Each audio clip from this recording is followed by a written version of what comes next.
Assalamualaikum warahmatullahi wabarakatuh pemirsa. Mari antar anak pada hari pertama sekolah.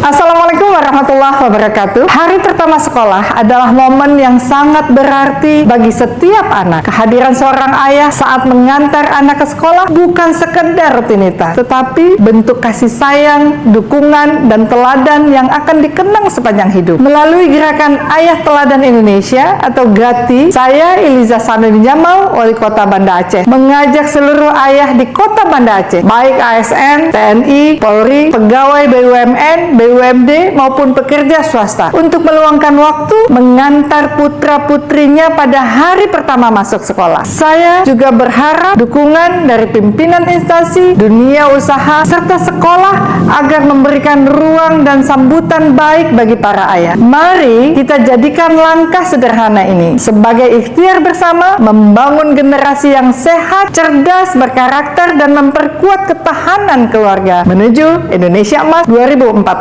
Jalan pagi mengantar harapan, langkah kecil menuju sekolah. Ayah hadir penuh harapan, anak semangat menggapai cita. Wassalamualaikum warahmatullahi wabarakatuh.